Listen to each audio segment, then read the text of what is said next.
Admitir. Sí, ya está. Perfecto.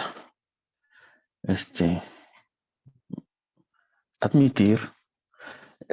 Lore, también te voy a poner como coanfitrión. Para que si ahorita que empiece a exponer, entra alguien más, tú ahí le puedas dar aceptar, porfa. Sí, profe. Bien. Bueno, pues buenas tardes. Espero que se encuentren todos de maravilla. Pues vamos a mantenernos en esta unidad que estamos dedicando a México y Perú. Esta es la segunda clase que tendremos sobre México. En la primera hablamos sobre pues el pensamiento de Samuel Ramos, ¿no? Perdón, de Leopoldo Sea, de Leopoldo Sea. Y pues estuvimos discutiendo algunas categorías y me parece que muy importantes en el caso de de Leopoldo Sea. Por ejemplo, pues los temas estos de la categoría de hombre con mayúscula y la de subhombre. O pues este ente, vamos a decir, que sería apenas una especie de simple aspirante, eso, de simple aspirante a hombre, ¿no? Digamos que se coloca entonces pues en una subhumanidad, ¿no? Está en una subhumanidad. Y si recuerdan, pues se hace por ahí la pregunta Leopoldo Sea, donde dice, ahora sí Leopoldo Sea, lo dije bien, pues, ¿qué clase de hombres somos entonces, no? Nosotros. ¿En dónde es que nos colocamos? Ujú. Eh, y bueno, pues yo a propósito de esa discusión, que en realidad pues Leopoldo Sea me parece que está continuando porque pues inicia con Sepúlveda y con de las casas. Ajá. Es una discusión que, o sea, se mantiene hasta el día de hoy, lo cual me parece un poco absurdo y lamentable que se tenga que seguir, vamos a decir, discutiendo, que tengamos que seguir filosofando desde nuestra América para justificar nuestra humanidad o para decir que lo que hacemos es o no pensamiento filosófico o literario o lo que se hace aquí es cultura, porque el arte europeo es arte y lo que se hace acá es artesanía. Toda esta distinción de categorías que tiende un poco, vamos a decir, a oscurecer, a invisibilizar, a minorar, a deshumanizar la producción latinoamericana. Ujú.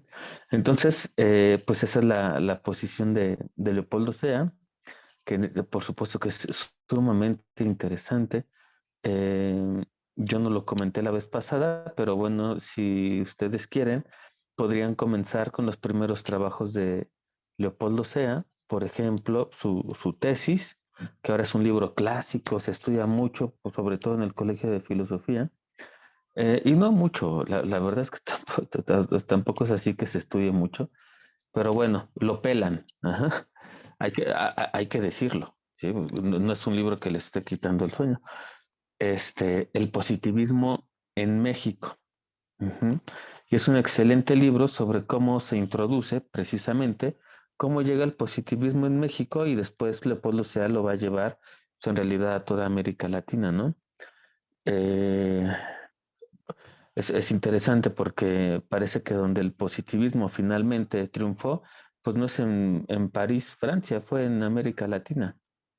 Y entonces creo que eso es precisamente muy interesante, es digno de ser estudiado, ¿no? Y es lo que hace Leopoldo Sea. Bueno, entonces, ¿cómo es que si el positivismo nace como una corriente de pensamiento científica, filosófica en Europa, donde tiene éxito es en América Latina, ¿no? ¿Por qué? Bueno, cosas por el estilo. El positivismo en México, ajá, que trata desde pues, Gabino Barreda, obviamente, hasta la época en la que está escribiendo esos textos Leopoldo, o sea, que es su tesis, ajá, es su tesis. Después va a tomar otros caminos. Bueno, ¿qué vamos a hacer? Este, yo les dejé un artículo de un estudiante de la Facultad de Filosofía y Letras de 1946 o del 47, ujú, en pos de una filosofía zapoteca. Yo estuve recibiendo sus ensayos. Ajá, yo les comenté que esa lectura no era obligatoria, pero que si alguien quería hacerla y dejen tomar agua. Si alguien quería hacerla y quería hacer un pequeño ensayito, o sea, una opinión así tal cual, ¿no? Pues, en una cuartilla iba a tener un punto final, un punto sobre la calificación final.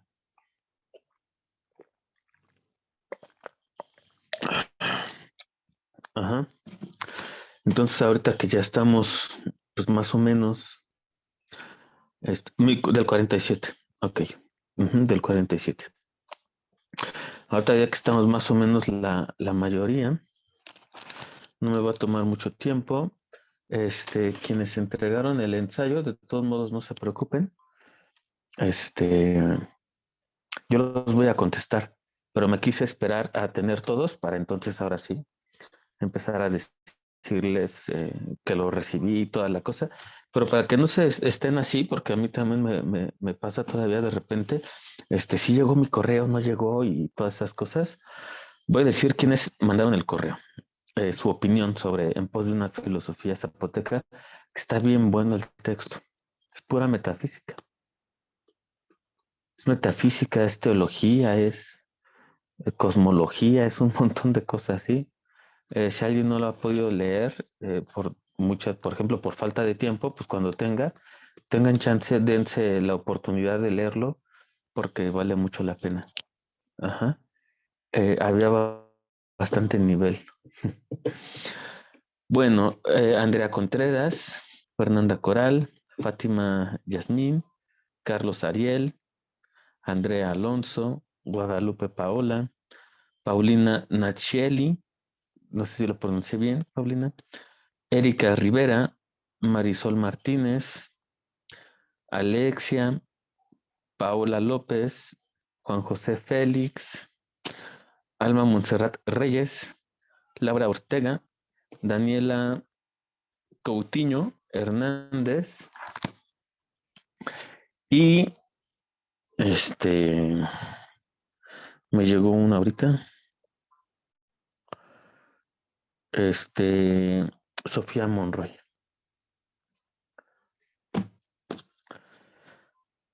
Ok. Pues ahora vamos a dejar un poco estas discusiones, pero vamos a seguir con México, con este librito. Ujú. So, ¿sí? Disculpe, pero le apreté sin querer. Ah, ok. No pasa nada. Entonces vamos a revisar este textito, Samuel Ramos, El perfil del hombre y la cultura en México. Ujú. Les pedí que para esta clase específicamente se chutaran el capítulo Psicoanálisis del Mexicano. Ajá, que me parece que de este libro es el que tuvo mayor éxito, es el que más se lee, el que más se comenta, pues porque tiene una tesis bastante provocativa, ¿no? O sea, ahorita ustedes me dirán, pero me parece que tiene una tesis bastante provocadora, bastante polémica en el sentido etimológico de polémica, polemos, de guerra. Mucha gente se ofendió por esto. Un poco curioso porque después cuando uno lee, por ejemplo, El laberinto de la soledad de Octavio Paz, la gente no se ofende tanto con Octavio Paz como con Samuel Ramos. Y yo soy de los que creen que en cierta medida El laberinto de la soledad de Octavio Paz es una especie de fusil de las ideas de Samuel Ramos. O sea, sí, Samuel Ramos es el primero, en la primera mitad del siglo pasado, de los pensadores mexicanos en detenerse a pensar de cerca, con profundidad y seriedad, el etos, vamos a decir, el etos del mexicano. Ajá.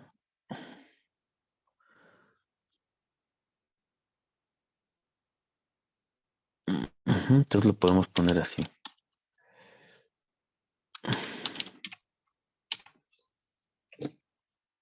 El ethos del mexicano. ¿Qué quiere decir ethos en griego? ¿Alguien sabe cómo traducimos ethos del griego al español? Carácter. Muy bien, Paola. El carácter del mexicano. Ajá. ¿Cuál es el carácter? El ethos, decimos, o podríamos decir incluso el ser del mexicano.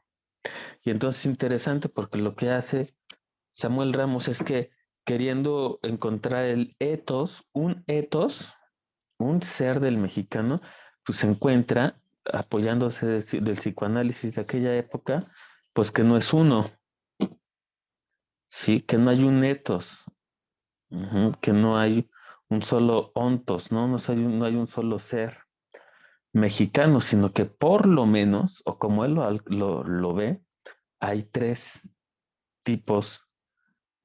Hay una división tripartita, eso me gusta más. Ajá. Hay una división tripartita del alma mexicana o del alma del mexicano. Ajá. Y entonces él cree que estaría conformado esta división tripartita del alma del mexicano, este, por el pelado, es el primero, el mexicano de ciudad y el burgués. Ajá. Ya después me platican en dónde está cada uno. Aunque la conclusión es muy interesante, bueno, no vamos a adelantar nada. Bueno, pues, este, Samuel Ramos es uno de los estudiantes destacados de la Escuela Nacional Preparatoria. Se formó con los grandes educadores mexicanos de la época, que dieron lugar a dos grandes grupos de intelectuales a inicios del siglo pasado en México. Uno es el grupo Hiperión y el otro es ¿cuál es? El otro gran grupo de intelectuales mexicanos de inicio del siglo pasado, grupo Hiperión y eh, su nombre empieza con A y el A,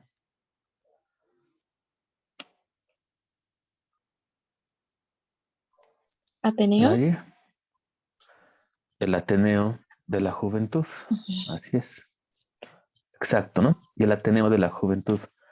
Entre los miembros muy importantes para el estudio de México del siglo XX, en cuanto a historia intelectual, cultural se refiere, pues está indudablemente José Vasconcelos, Alfonso Reyes, que qué cosa tan impresionante fue don Alfonso Reyes, Pedro Enrique Sureña, el historiador Daniel Cosío Villegas, que a él le debemos nada más y nada menos que la creación del Fondo de Cultura Económica, imagínense.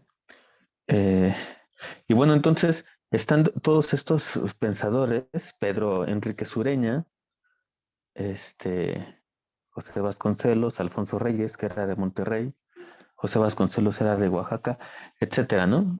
Y Daniel Costillo Villegas, que es tan importante este personaje porque pues a él le debemos en México el Fondo de Cultura Económica, que no hizo él solamente, lo hizo con el apoyo de los maestros del exilio español, Joaquín Xirau, Wenceslao Roses, Eugenio Imas, por ejemplo, que son los principales y primeros traductores de las obras que conformaron el catálogo del Fondo de Cultura Económica. ¿Sí? Todos ellos habían estudiado en Alemania, por eso no es gratuito para nada que las primeras obras del Fondo de Cultura Económica sean obras todas alemanas. Eugenio Imas traduce a Wilhelm Dilthey, a Kant, ¿no? José Gauss fíjense, tamañotes. José Gauss, El ser y el tiempo, de Heidegger. Wenceslao Roses, El capital y parte de la fenomenología del espíritu de Hegel. Eh, y Joaquín Shirau, que es un autor bellísimo, antes lo daba en esta clase, ahora, ahora ya no, pero Joaquín Shirau, pues a él le debemos los primeros dos libros de la Paideia de Jagger, un libro esencial para nosotros, pedagogos, pedagogas y más de la Facultad de Filosofía y Letras. Solo son cuatro libros, cuatro grandes capítulos, si quieren verlo así, la Paideia de Werner Jagger. Él solo tradujo los primeros dos para el Fondo de Cultura Económica. Para ese tiempo ya era súper amigo de Alfonso Reyes. De hecho, Alfonso Reyes viajó a Chicago varias veces a pasar, por ejemplo, las fiestas de Navidad con la familia Jagger, ¿no? Se veían en Chicago o Nueva York, que es donde daba clases Werner Jagger. Una historia bien linda, el de amistad entre Werner Jagger y Alfonso Reyes, Daniel Cosío Villegas, cómo se proponen traducir al español la paideia de Werner Jagger. Son cuatro libros grandes, es un libro de más de 1000 páginas, pero solo traduce la mitad Joaquín Shirao porque después muere. Lo atropellan saliendo de la Facultad de Filosofía y Letras, que no estaba en CEU todavía, estaba en el centro histórico, en la calle de Mascarones. ¿Ustedes recuerdan algo de Mascarones en nuestra facultad? Así se llama la librería que está entrando. Ven que hay una librería chiquitita a mano derecha, luego. Esa librería de nuestra facultad, al lado de donde sacan copias, se llama Librería Mascarones, en honor o en recuerdo de la calle donde estaba ubicada nuestra facultad cuando todavía no existía ciudad universitaria y todo estaba en el centro histórico. Entonces, don Joaquín Shirau iba saliendo de dar clases, pasó un trolebús y hasta ahí llegó Joaquín Shirau. Por eso no acabó el de traducir la paideia de Werner Jagger. Bueno, hay una cosa bien interesante entre la historia de nuestra facultad, después CEU, Vasconcelos, el Colegio de Pedagogía con Francisco Larroyo, su pelea con Ezequiel Chávez, y desde ahí pedagogo y maestro no es lo mismo. Bueno, pues en ese ambiente, lo que estoy poniéndoles es el contexto para que nos sepa más rica la lectura. Así decía la doctora Guadalupe García Casanova cuando yo tomé clases en la licenciatura con ella. Eso parece que fue hace muchos años, pero no. Y entonces, eso decía, es que primero hay que tener el contexto, ¿no? Es como una pera, o eso dijo ella en el, ¿no sabes? Dice, si uno sabe dónde viene la pera, cuando la muerde la pera sabe más rica. Y dije, creo que sí es cierto. Tal vez tiene que ver con que me gusta mucho la pera. Entonces, si sabemos el contexto, es lo que se llama el contexto del texto. Hay que tener el contexto del texto. Y eso implica saber un poco de historia. Pues en ese contexto estábamos platicando maestros del exilio español, cuando la UNAM está pero todavía en el centro histórico, los traductores, etcétera. Se está formando Samuel Ramos. Ahora, resulta que Samuel Ramos empieza a estudiar alemán, ajá, muy joven, y pues muy rápido lo domina, ajá, rápido se entiende el alemán, y entonces todos estos maestros que venían de Europa, ya sea por la guerra civil en España o ya sea por la Segunda Guerra Mundial, traducían las obras, sobre todo del pensamiento alemán, al español. Y es como pues, México empezó a elevar su nivel, ¿no? La idea era tener textos que se estaban leyendo en Europa a muy bajo costo para estudiantes con una economía pues muy baja. Por eso es Fondo de Cultura Económica. Por eso al UNAM le hacen el 40% de descuento en los libros. Ese descuento viene desde hace bastante tiempo, ¿no? Ajá. Vayan, aprovechen su descuento. 40 es bastante. Ujú. Bueno, el chiste, creo que hasta en Suburbia hacen descuento con la credencial de la UNAM. Ahí podrían ponerse a investigar al respecto. No sé en cuántas tiendas pasa eso. Pero bueno, entonces, Samuel Ramos, fíjense que se pone a estudiar bien, sí, sí es en Suburbia. Ajá. Entonces, se pone a estudiar alemán y como está en este contexto de pensadores europeos que están traduciendo obras del alemán al 50, órale, pues mucho mejor, está bien barato. Entonces, le piden, ¿sabes? Este, hay un gran filósofo ahorita en Europa que es el filósofo. Ya había pasado la época de Bergson aquí en México, ¿no? Y entonces este gran filósofo que están traduciendo allá, adivinen, que están comentando todo el mundo en Europa, pues es nada más y nada menos que Heidegger, ¿no? Por supuesto. Eso es verdad, ¿no? Si uno va a Alemania o habla con un filósofo, un estudiante de filosofía alemán, y le pregunta quién es el filósofo más importante del siglo XX, les va a decir que es Heidegger. Algunos probablemente digan que es Wittgenstein, ¿no? Entonces, le encargan una tarea muy importante a Samuel Ramos. ¿Y cuál es la tarea?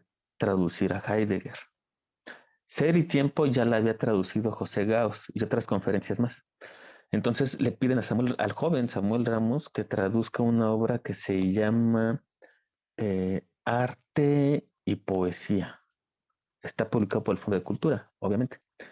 Pocos saben que esa traducción es hecha por Samuel Ramos, que por cierto nuestra biblioteca lleva su nombre, ¿no? Biblioteca Samuel Ramos. Ajá, eh, después va a ser director de la facultad, precisamente en el 47, que es del año de esta lectura de En pos de una filosofía zapoteca.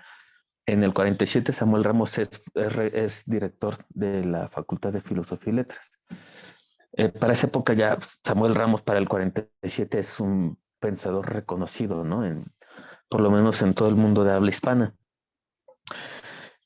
¿Por qué es interesante esto? Porque resulta que Samuel Ramos va a hacer algo muy interesante y es servirse de sus conocimientos de la filosofía europea, de Heidegger, de Husserl, de Nietzsche, de Kant, de Dilthey, de Nikolai Hartmann, etcétera, etcétera, todo empapado de todo el pensamiento alemán. Vean cuánto le debe la UNAM, filosofía y letras, la facultad al pensamiento alemán, ¿eh? O sea, es tremendo. Lo va a utilizar de alguna manera como el psicoanálisis aquí de Alfred Adler. La primera cita es Nietzsche. Uno lee el título Psicoanálisis del Mexicano y la primera cita es Nietzsche. ¿Sí me doy a entender? Muchos decían, a ver, ¿cómo? ¿Pero qué no Samuel Ramos traduce a Heidegger? ¿Qué no Samuel Ramos estudia la filosofía europea? Entonces Samuel Ramos dice, no solo la filosofía europea, ¿no? También tengo un pie aquí en algo que en ese momento va a dar auge, por ejemplo, los textos de Luis Villoro, de León Portilla, de Ángel María Garibay, estudios de filosofía latinoamericana. Y entonces él va a hacer las dos cosas. Lo interesante es ver qué tan acertada puede ser la visión que tiene Samuel Ramos sobre el etos del mexicano partiendo de categorías europeas. ¿Sí me doy a entender? Ujú. Entonces, por ejemplo, pues va a estudiar el etos del mexicano desde el psicoanálisis, del psicoanálisis de Alfred Adler. Y la primera cita es Nietzsche. ¿Y cuál es no sé si se dieron cuenta de esas cosas, ¿no? Y después, ¿cuál es el segundo autor, el segundo gran pensador citado en el texto? Es Platón. Ajá. Muchos veían ahí en Samuel, o sea, lo que dice está bien, por supuesto, ahorita lo vamos a revisar, pero es interesante porque está de alguna manera diciendo, o esa es la crítica que le podemos hacer ahora, sin caer en una crítica ramplona, decir, bueno, sí, está haciendo un psicoanálisis del mexicano, pero desde categorías o constructos. Ajá. Desde el psicoanálisis de Alfred Adler, la primera cita es nada más que pues, es Nietzsche, la segunda es Platón. ¿Y cuál es el último autor que cita Samuel Ramos en este capítulo? Así, está en el último párrafo. ¿Cuál podría ser la solución? ¿Cuál es la solución que de hecho da Samuel Ramos para salir de este supuesto sentimiento de inferioridad? Un ejercicio socrático. El conócete a ti mismo. Mexicanos quieren salir de esa condición de eh, pelado, del mexicano individualista o con un individualismo exacerbado como es el de la ciudad, o del mexicano burgués, que es el más insoportable de los tres. Tienes que hacer un ejercicio socrático. Tienes que aprender a conocerte a ti mismo para saber qué eres tú y qué de los otros hay en ti. Expulsarlo. Ajá. Hay otro textito que les recomiendo mucho. Es un texto pequeño. Se los recomiendo. Vale mucho la pena. Ajá. Se llama 10 años de historia de educación en México. A mí me parece que también es un texto clásico obligado de Samuel Ramos. ¿Sí? 10 años, y lo encuentran así googleándolo. 10 años, o bueno, ahí luego Loren los encuentra muy, muy rápidamente. 10 años de historia de educación en México. Y tiene otro libro, que se llama La historia de la filosofía en México. Es el tomo 2 de las obras completas. Son 3 tomos, las obras completas de Samuel Ramos, publicadas por el Colegio Nacional. Una edición muy bonita. En el tomo 2 hay un libro que se llama Historia de la Filosofía en México. ¿Y qué dice Samuel Ramos ahí? Que no hay filosofía en México. ¡Sas! En oposición a lo que dice Leopoldo Sea, dice, o fíjense lo que dice, por lo menos antes de la llegada de los españoles, aquí no hay filosofía. Ajá. El mexicano empieza a filosofar con la llegada de los españoles, básicamente con la llegada del, de los escolásticos, del neotomismo. Es decir, cuando se hace teología y filosofía a partir del pensamiento de Santo Tomás de Aquino. Es puro aristotelismo. Ujú. Habría que verlo. Ujú. Yo les pido que, exacto, sí, no es que seamos así inferiores, es solo es un sentimiento y en tanto es un sentimiento, es adquirido. Ok, les voy a pedir que vayan a la primera página, que es la 50. Ujú. Y entonces, ¿qué tenemos en la página 50? Eh, Cita a Nietzsche. Ujú. ¿Qué dosis de verdad puede soportar el hombre? Esto de Nietzsche lo encuentran en Más allá del bien y del mal. Ajá, también está en las primeras páginas de ese libro bellísimo de Nietzsche, Más allá del bien y del mal, de 1886. ¿Por qué comienza con qué dosis de verdad puede soportar el hombre? Porque es una especie, vamos a decir, de advertencia al lector. Este libro es para ti, mexicano, ¿sí? O sea, si eres este tipo de mexicano, mejor pues no lo leas o no te sientas, vamos a decir, ofendido. Ajá. La misma aclaración la encuentran en El laberinto de la soledad, ¿eh? No apto para ultrasensibles, así es. Exacto. Ajá. Sí, es eso. Ujú.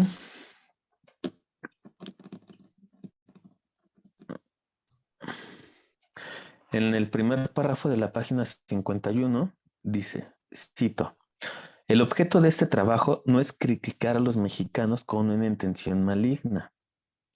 Creemos que a todo mexicano le está permitido analizar su alma. Primera idea importante. A todo mexicano le está permitido analizar su alma, es decir, psicoanalizarla, es decir, conocerla a ella misma. Y tomarse la libertad de publicar sus observaciones si tiene la convicción de que estas, desagradables o no, porque esto va a doler, eso también está en Nietzsche, desde Schopenhauer, la verdad duele, la verdad incomoda. De hecho, Schopenhauer, permítanme un paréntesis, Schopenhauer en su pequeño librito que se llama La historia, lección, fragmentos, fragmentos de historia de la filosofía, cuando habla de Sócrates precisamente, con el conócete a ti mismo, fíjense ustedes, dice, ¿y por qué habrán matado los atenienses a Sócrates? Sócrates era chido, ¿no? Andaba ahí, filosofaba en el mercado, pero también en el ágora, en las plazas, en los gimnasios, etcétera. Y la respuesta de Schopenhauer es que lo habrán matado porque les decía la verdad. Muy bien, usted es un general, sí. ¿Cuál es la característica del general? Y el general decía, la valentía. ¿Usted es valiente? Sí. ¿Qué es la valentía? Por el perro, Sócrates, ya no sé. Y después iba con el justo y el justo no sabía qué es la justicia. Y después decía, iba con el amante y el amante no sabía qué es el amor. Es decir, les hacía saber la verdad sobre su ignorancia. Y, y de ahí que Schopenhauer diga en realidad, el pueblo ateniense votó para matar a Sócrates porque les incomodaba que les hiciera saber la verdad sobre su ignorancia. En ese sentido, ¿cuánta verdad puede soportar el hombre sobre él mismo?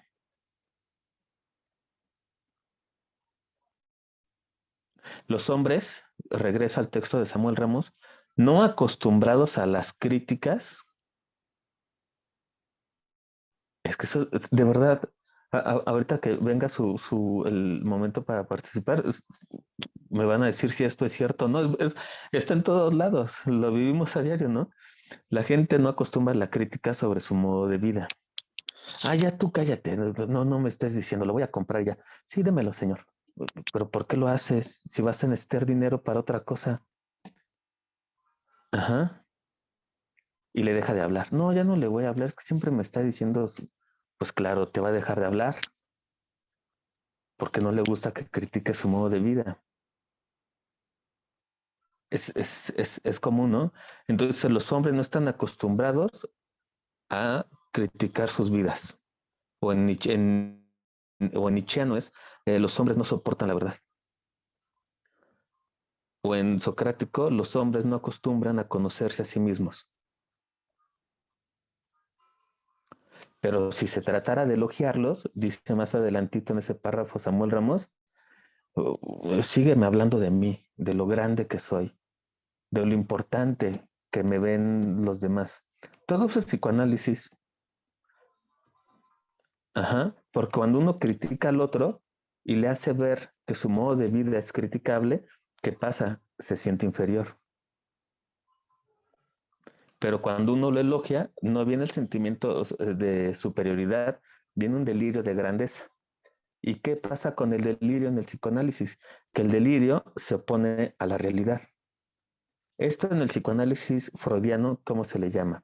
Hay dos grandes principios en el psicoanálisis de Freud, que es al que pertenece Alfred Adler. Está el principio de realidad y el principio de...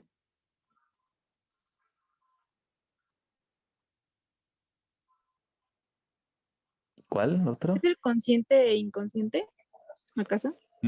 No, uno es así tal cual, el principio de realidad y ¿No es el del placer? el principio de placer. Ajá, ajá, uno es el principio de placer y otro es el principio de realidad.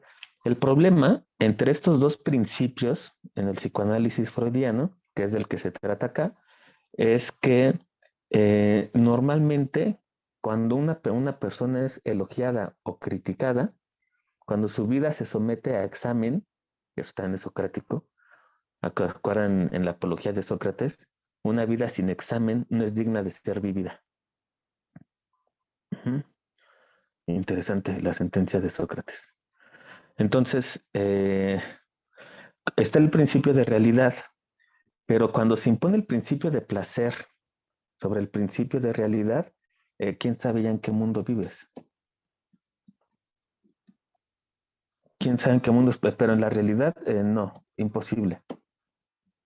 Es decir, uno tiene una percepción completamente distinta, trastocada de sí mismo. Y eso es lo que pasa con el mexicano pelado, el mexicano de ciudad y el mexicano burgués, que el principio de placer se impone al principio de realidad y se crea algo que no es. ¿Ok? Entonces, hagan de cuenta que desde la postura psicoanalítica que rescata Samuel Ramos nos estamos debatiendo todos constantemente a diario entre el principio de realidad y el principio de placer. Pues no hay que decirlo, el que gana es el principio de placer. Uh-huh. El problema es que el precio que pagamos es no estar en la realidad. De ahí que cuando alguien viene a criticar, pues nos sintamos inferiores, aunque no lo seamos. Entonces, el sentimiento de inferioridad es adquirido. La teoría o la postura de Ramos es que si el sentimiento de inferioridad es adquirido, se puede desaprender con H, ¿no? Nos lo podemos quitar. Es como si nos hubieran prestado ropa. En general, para Samuel Ramos, con quien comenzó el sentimiento de inferioridad sería con la cultura francesa. ¿Sí? Los mexicanos del último tercio del siglo XIX, de 1875 a 1900, que son los que padecieron en realidad o estuvieron en el proceso de afrancesamiento de México, fueron los que desarrollaron y heredaron a los mexicanos del siglo XX el sentimiento de inferioridad. Sí, pero, o sea, históricamente, así bien ubicado, está en el último tercio del siglo XIX, está el Porfiriato, donde está el proceso de afrancesamiento del país, y entonces es la comparación de los mexicanos con los franceses que nos hizo sentir pequeños, inferiores, como un niño al lado de su padre, ¿no? Y así lo dice, cito, al nacer México se encontró en el mundo civilizado en la misma relación del niño frente a sus mayores. Europa son mayores, nosotros somos niños. Eso se puede criticar, desde luego.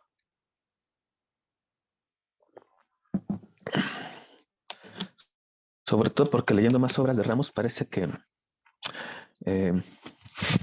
él mismo tenía en mucha estima el pensamiento europeo. Segundo párrafo de la página 52, dice Samuel Ramos. No hay razón para que el lector se ofenda al leer estas páginas, que no sea ultrasensible. Ajá. En donde no se afirma que el mexicano no sea ontológicamente inferior, sino que se siente inferior, lo cual es muy distinto. ¿Ok? Si alguien tiene el texto a la mano, ¿quién quiere leer el pelado? ¿Quién quiere leer el inicio así del pelado? Yo, profe. A ver, adelante, Andrea. Dice, para descubrir el resorte fundamental del alma mexicana, fue preciso examinar algunos de sus grandes movimientos colectivos. Platón sostenía que el Estado es una imagen agrandada del individuo. A continuación, demostraremos que, en efecto, el mexicano se comporta en su mundo privado lo mismo que en la vida pública. ¿Le sigo? Ok. La psicología del mexicano es resultante de las reacciones para ocultar un sentimiento de inferioridad. En el primer capítulo de este libro se ha explicado que tal propósito se logra falseando la representación del mundo externo, de manera de exaltar la conciencia que el mexicano tiene de su valor. Imita en su país las formas de civilización europea para sentir que su valor es igual al del hombre europeo y formar dentro de sus ciudades un grupo privilegiado que se considera superior a todos aquellos mexicanos que viven fuera de la civilización. Pero el proceso de ficción no puede detenerse en las cosas exteriores, ni basta eso para restablecer el equilibrio psíquico que el sentimiento de inferioridad ha roto. Aquel proceso se aplica también al propio individuo, falseando la idea que tiene de sí mismo. El psicoanálisis del mexicano, en su aspecto individual, es el tema que ahora abordaremos. Muchísimas gracias, Andrea. Ahora, ¿qué les parece si Carlos Moreno, no sé, si estás todavía ahí, Carlos? Sí, aquí estoy, profe. Ah, perfecto. Carlos, ¿qué entiendes? Comparte con toda la clase qué entiendes por falsear la idea que se tiene de sí mismo. Específicamente esa oración, ¿qué sentido tiene? No, o sea, no lo tienes que llevar necesariamente al pelado del que habla Samuel Ramos porque todavía no se refiere a él. ¿Qué entiendes tú por falsear la idea que se tiene de sí mismo en relación al sentimiento de inferioridad? Brevemente. Bueno, creo que algo que debemos de retomar es lo que recién mencionó, ¿no? Acerca de eh, este principio de realidad y principio del placer. Y en ese sentido, algo que el autor expone es que hay pues estas dos realidades, ¿no? Para el sujeto, que es en la que es inferior y la oculta, ¿no? Y o sea, la que surge de este ocultamiento, ¿no? Donde él básicamente expone su valentía, expone su fuerza, etcétera, ¿no? Entonces, creo que hace referencia a eso.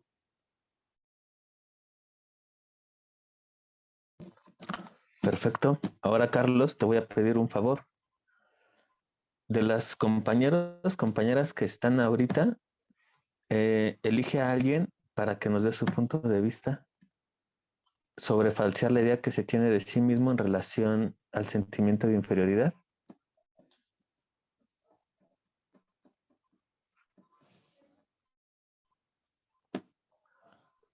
¿A quién te Claro, gusta?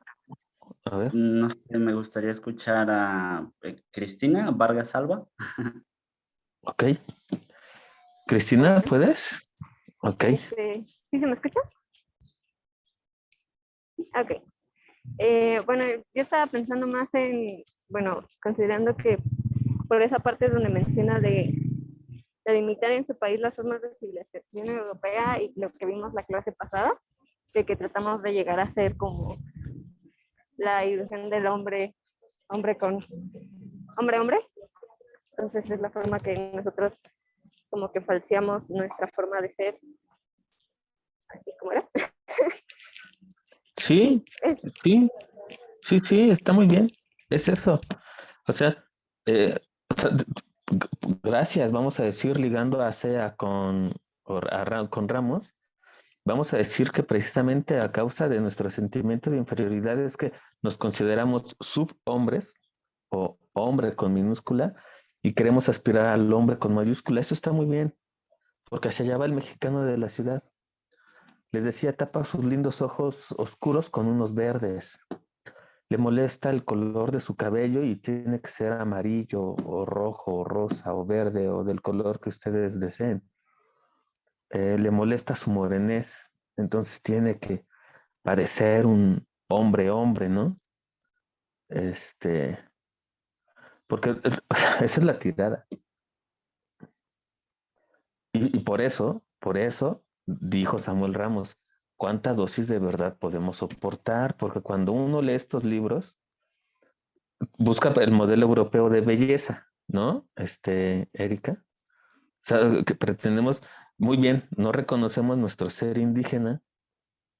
Ese es el que tratamos de ocultar, es el que tratamos de maquillar con vamos a decir, con una cosmética, con una estética europea, que ya Platón por eso asimilaba la retórica con la cosmética. O sea, ya Platón hacía eso. Decía hay que tener cuidado ahí, ¿no? Porque se parece la cosmética y la retórica. Y ambas te persuadan de hacer cosas que no son idóneas, por ejemplo, ¿no? Bueno, entonces vamos a... Es que es un concepto clave en todo el texto, ¿no? Falsear la idea que se tiene de sí mismo. Yo me veo frente al espejo, me veo aquí en la pantalla y no soy lo que represento.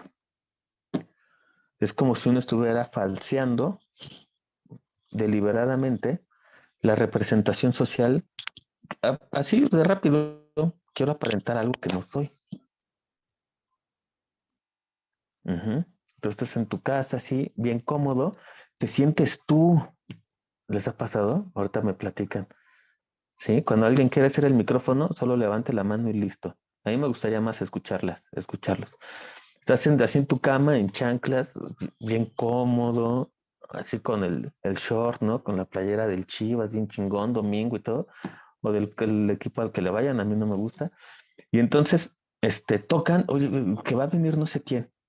Y entonces rápido te cambias y hablas de otra manera. ¿Pero por qué? Si como estabas te sientes bien, en pijama, por ejemplo. Rápido, venga el otro ser. Ajá.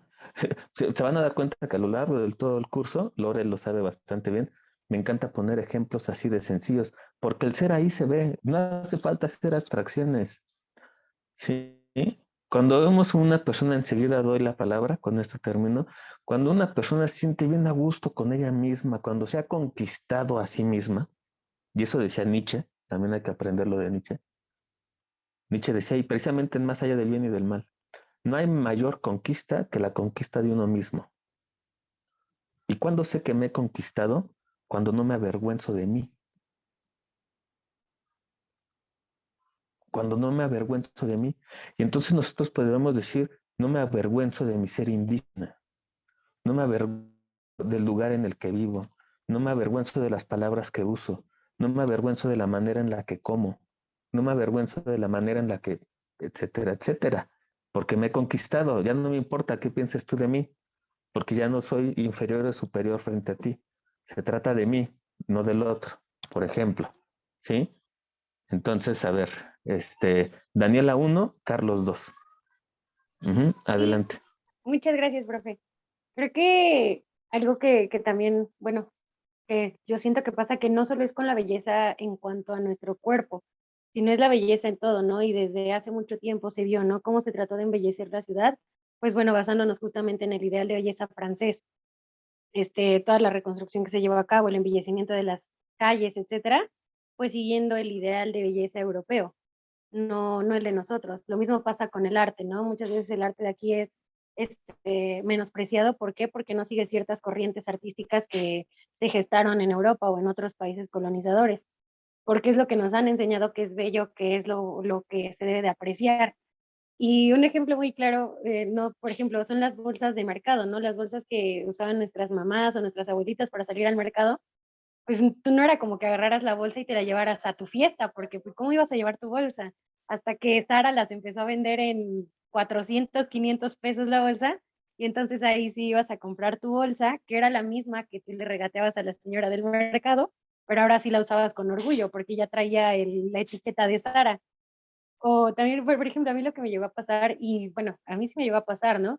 Fue que vas a cualquier lugar en pijama y te sientes mal, o sea, dices, ay, yo me veo muy fachoso, pero tú veías a otra persona quizá de ojos verdes, güerito con pijama y decías, ay, mira, qué bien se ve, va imponiendo estilo. Y entonces ahí es cuando te das cuenta o sea, que, no sé, que traes algo ahí adentro que no te está dejando verte con todo lo que vales, con todo lo que eres y que pues así eres igual que los demás. Entonces creo que es muy interesante todo esto que estábamos abordando ahorita.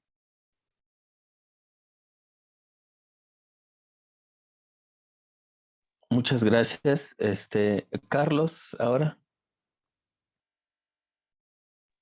Sí, bueno, justamente, bueno, con respecto a lo que menciona mi compañera, también cuántas noticias, yo me acuerdo que, por ejemplo, a finales del año pasado empezaron a salir muchas noticias de marcas que copiaban, marcas de ropa, ¿no? Que copiaban diseños de comunidades y no les daban el crédito y después había problemas ahí no legales. Pero bueno, lo que quería comentar era más relacionado con lo que mencionabas sobre Nietzsche, ¿no? Sobre el texto de Más allá del bien y del mal.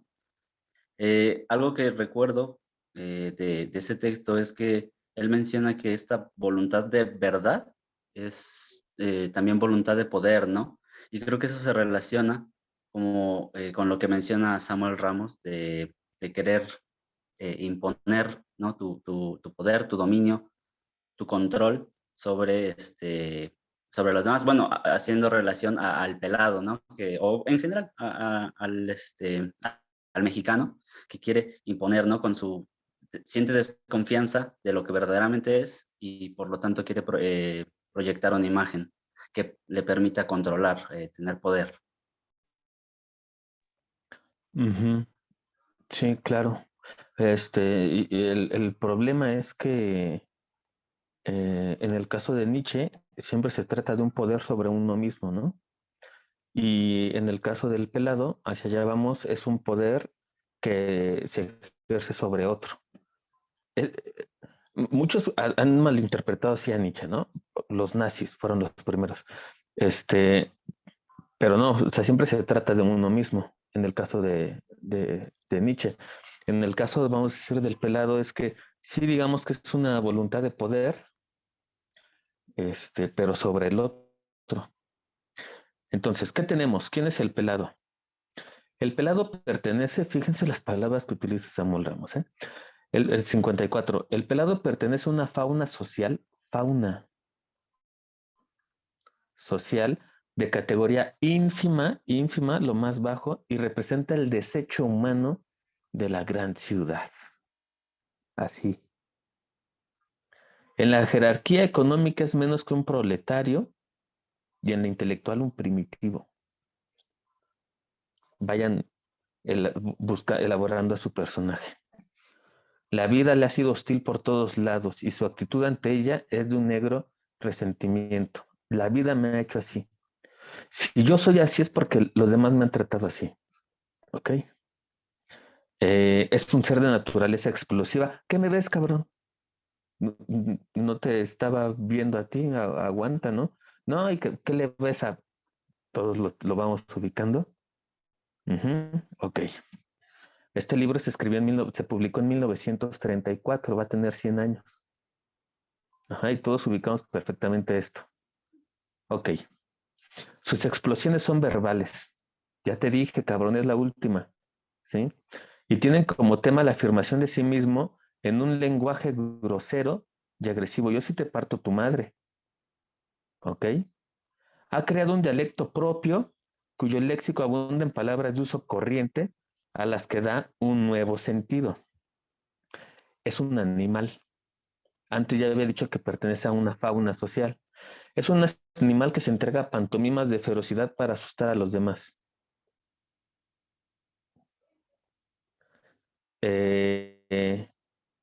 Toda circunstancia exterior que pueda hacer resaltar el sentimiento de menor valía provocará una reacción violenta del individuo con la mira de sobreponerse a la depresión.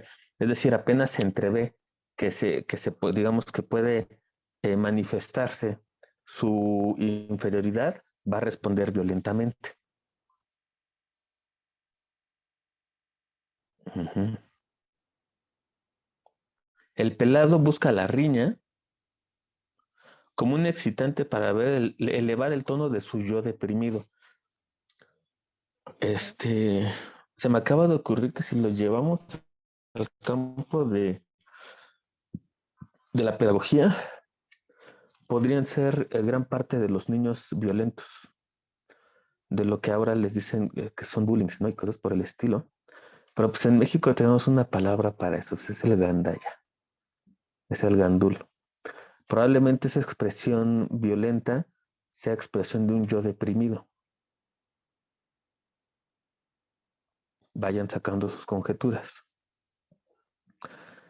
En sus combates verbales atribuye al adversario una feminidad imaginaria, reservando para sí el papel masculino. Vean la vigencia del pensamiento de Samuel Ramos respecto a esto, ¿no? Lloras como niña, pareces mujercita, les toca. Denme más ejemplos, en el que el pelado atribuye a feminidad como una condición de menor valía ontológica al otro, para él sentirse superior.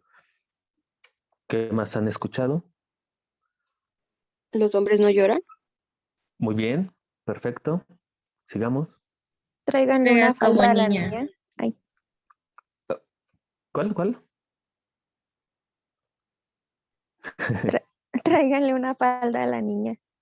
Ok, sigan. ¿Había alguien más había dicho? Yo, Échale. pegas como niña. Pegas como niña, muy bien. La Yo, falda, ajá, échale. la de aguántese como macho. Muy bien. Pues que no es un nombre usted, cabrón, ¿o qué? Perfecto. ¿Dónde más vemos la atribución de feminidad como equiparable a debilidad?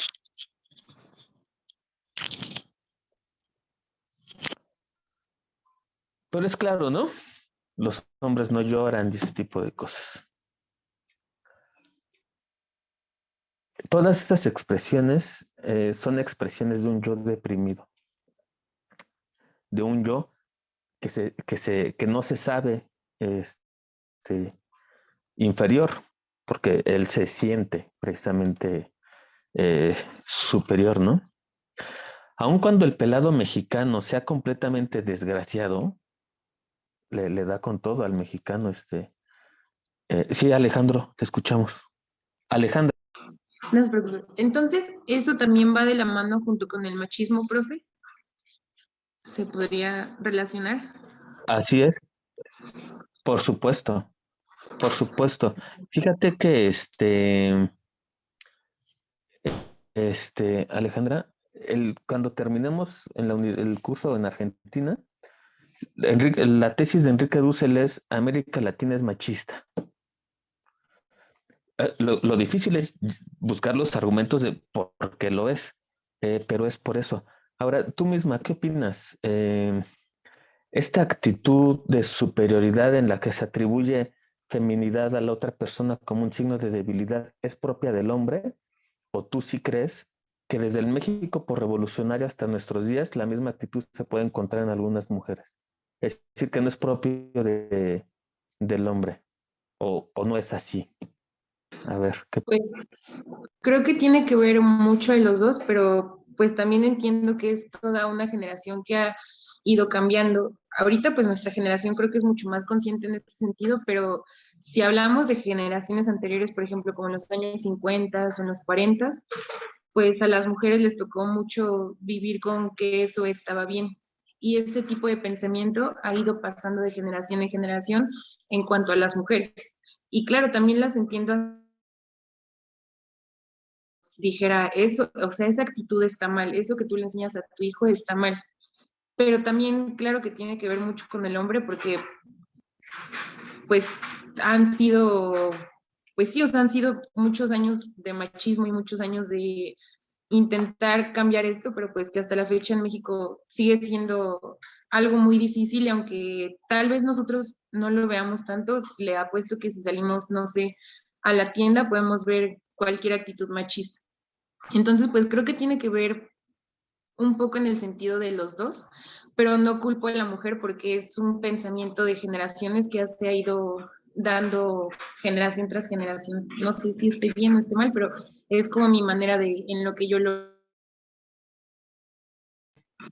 Sí, sí. En todo caso, creo que si seguimos el argumento de Ramos, tampoco habría que culpar al hombre, ¿no? Porque el sentimiento es, digamos, esto fue adquirido, no es algo congénito, ¿no? No es algo propio del mexicano. Es decir, en algún momento, él cree que con la comparación con la cultura francesa, en realidad desde la llegada de los españoles, la inferioridad se desarrolló. En un capitulito, enseguida, te doy la palabra, Andy, no olvides tu participación. En un capitulito de Villoro de los grandes momentos del indigenismo en México, donde retoma los textos de Clavijero, dice perfectamente ahí Villoro que si uno revisa los textos que quedan de antes de la llegada de los españoles se habrían sorprendido de la alta calidad moral que tenían los mexicanos. En realidad la introducción del vicio, vamos a decir, del vicio en el alma, de la que se padece ahora, es traída por los españoles. Esta es una de las tesis de Villoro. En ese sentido somos más europeos que antiguos mexicanos, ¿no? Muy bien, muchas gracias, Alejandra. Andy,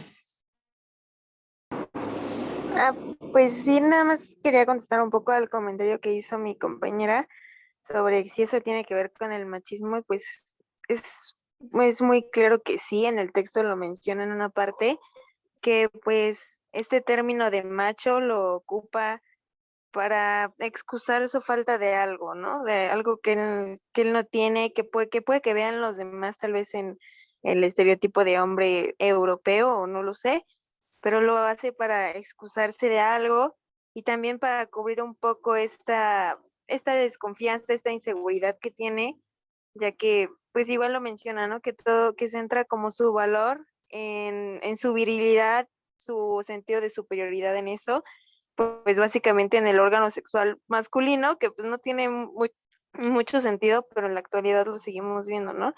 Yo creo que este sentido de inferioridad y de inseguridad que tienen los mexicanos son la raíz del machismo que seguimos viviendo y contra el cual combaten pues todas nuestras compañeras que van a favor del feminismo, etcétera. Yo creo que tiene que ver, y también pues podría aplicar igual para las mujeres. También sería interesante ponernos a pensar en eso, ¿no?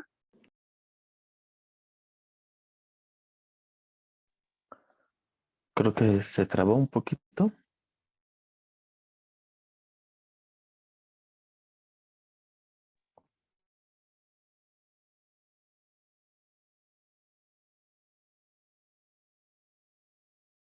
Solo yo dejé de escuchar. ¿Terminaste tu participación, Andy? Según yo, Andy sí terminó su participación, bro. Sí, sí, sí. Perfecto. Vivian, querías comentar algo? No, iba a decir lo mismo.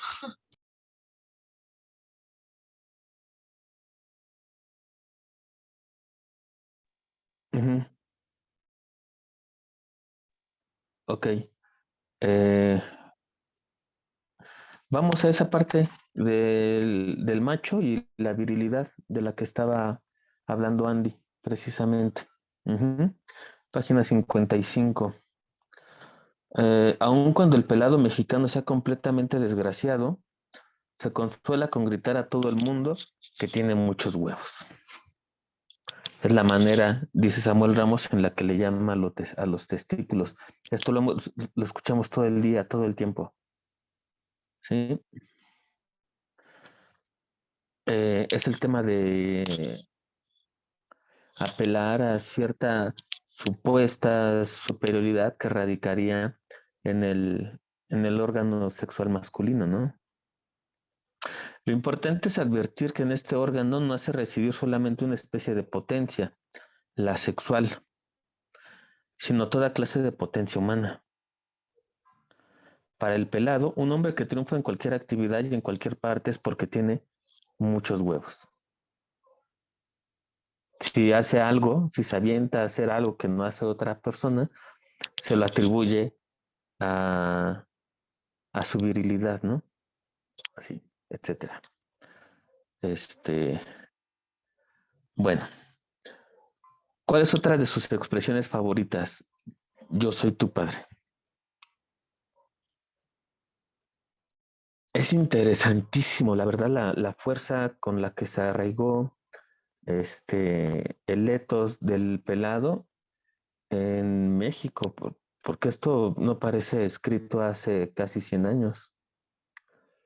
Sí.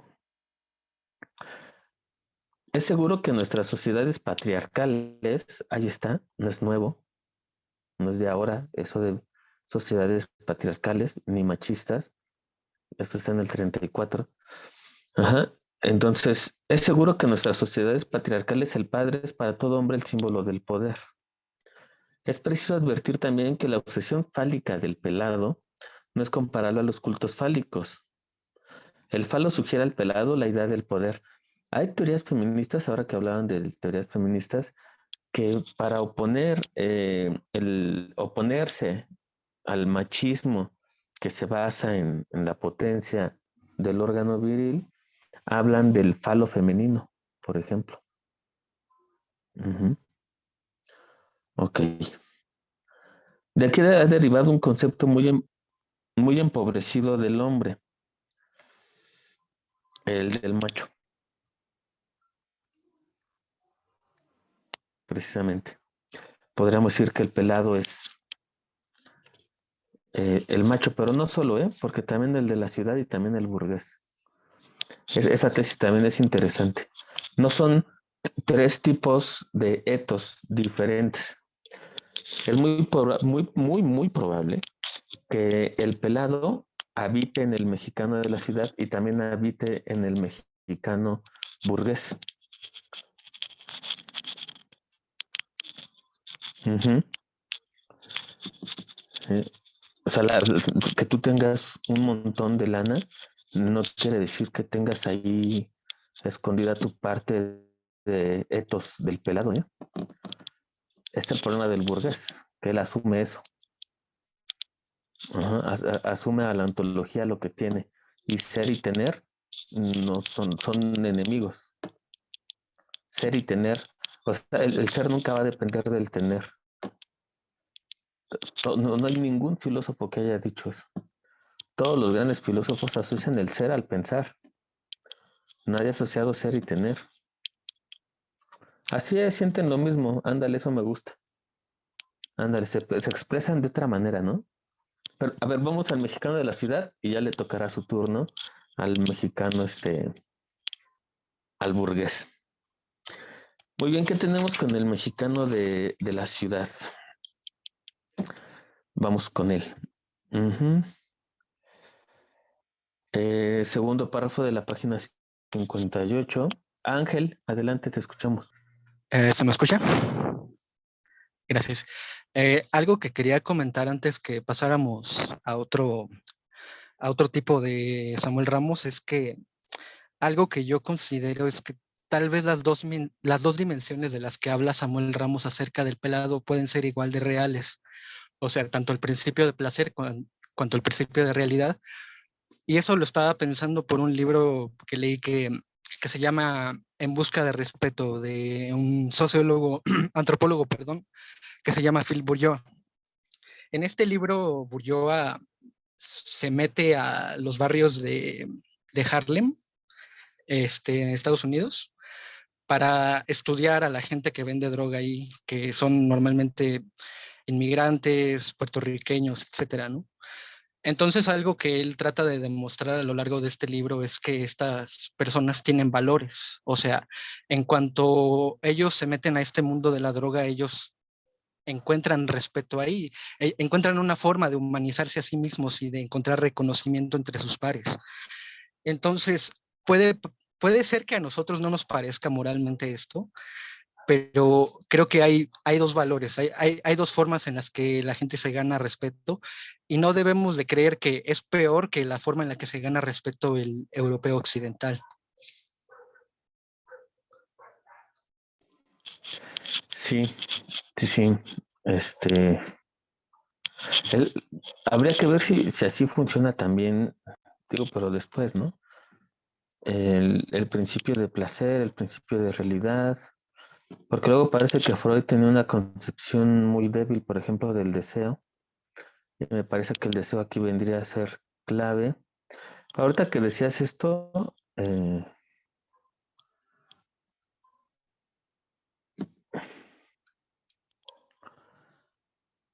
pienso en cómo podría ser el sentimiento de inferioridad en Norteamérica, o cómo se da, por ejemplo, pues en las grandes ciudades norteamericanas y europeas. Justamente igual cuando ¿sí? estoy pensando en estos ejemplos, pienso en los guetos norteamericanos, en los guetos negros, donde igual han encontrado formas de expresarse. Existe este término que es la trap. La trap es el lugar donde se vende droga en estos guetos. Y pues los raperos estadounidenses se dan mucho en sus letras por hablar de cómo lo han logrado a través de esos medios, ¿no? Cómo han logrado salir de la trampa que también puede ser el gueto, porque puedes estar ganando respeto en ese lugar, pero sigues atrapado, estás en medio del crimen, estás en medio de todo ese ambiente caótico. Entonces, cuando los raperos nos hablan sobre cómo vendieron droga para salir de ahí, pues es como el modo en el que demuestran que debes de tener el respeto, que ellos también se lo ganan. Me parecería que por eso estarían más cerca, probablemente, del mexicano, bueno, lo que para Ramos es el mexicano de la ciudad, que el pelado, ¿eh? Ahorita vamos a ver por qué, pero me parece, Ángel, que probablemente por esta aclaración que nos acabas de hacer, estén más cerca del mexicano de la ciudad que el pelado, ¿no? ¿Qué dice Samuel Ramos sobre el pelado? La nota, es decir, la característica del etos mexicano que más resalta, refiriéndose al de la ciudad, es la desconfianza. Tal actitud es previa a todo contacto con los hombres y las cosas. Desconfiamos de todo mundo. Desconfiamos de todas las cosas. El mexicano de la ciudad, ¿no? Uh-huh. Hola, buenas tardes. ¿Cómo estás? ¿Y este güey qué quiere?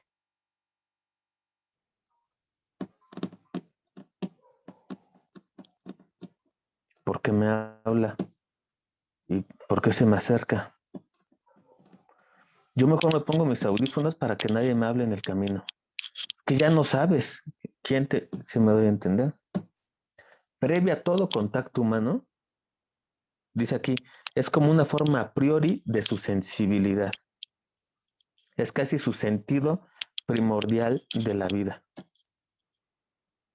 Me aíslo, me individualizo de manera exacerbada. El mexicano no desconfía de tal o cual hombre o de tal o cual mujer. Desconfía de todos los hombres y de todas las mujeres. A mí me pasó una vez, yo por eso ya no les creo. Ok. Y así vas a establecer relaciones personales. Te saludan, ¿no? Hola. ¿Y qué quiere? No, bloquéalo. ¿Por qué? Samuel Ramos, o sea, lo que se pregunta es, ¿de dónde viene? ¿Cuál es el origen de la desconfianza del hombre y de la mujer de ciudad? ¿Por qué damos una mano para saludar, pero la otra la tengo lista por si hace algo? ¿Por qué decimos, por qué dice, o decimos, ¿no? Los mexicanos de ciudad, no te fíes, ¿eh? Sí ve, pero no te fíes. ¿De dónde viene esa desconfianza? ¿Por qué esa duda del género humano? Pensemos ahora como pedagogas y pedagogos en formación. ¿Es posible el acto educativo si desconfío del otro? Vamos a llegar a Freire, pero ¿qué es algo esencial en Freire? La educación, cuando es educación, es un acto amoroso. Ahora, ligamos a Ramos con Freire. ¿Cómo se va a dar el acto amoroso si pues, en realidad no confío en ti? ¿Cómo vamos a decir que lo que está pasando es educación si no confío en ti? Ahí no hay educación, hay lo que yo llamo un simulacro de educación. Puede ser, ¿no? Me voy a poner de ejemplo a mí mismo. Si yo voy por la calle así con mi playera, mi collar, que me gusta un montón, ¿eh? Este tiene cuerpo y esta es una calaca, ¿sí? Entonces voy así con mi barba y mis arracadas y toda la cosa, y me acerco a una de ustedes en la calle para decirles, oye, ¿te gustaría filosofar conmigo un rato o algo así? Muchas se espantarían. O dirían no, o ¿qué te pasa, no? ¿Por qué haces esto? Si me doy a entender. Y es completamente normal. Porque no se trata de mí. Lo que está diciendo Samuel Ramos es que no se trata de una u otra persona, se trata de todos. Es una desconfianza en la que vive gracias a, o merced, gracias a un individualismo exacerbado, que desconfiamos de todo, ¿no? Si alguien se te acerca, me va a vender algo, por ejemplo. Y ahora esta, ¿qué me va a vender? No confío en que sus intenciones sean sinceras.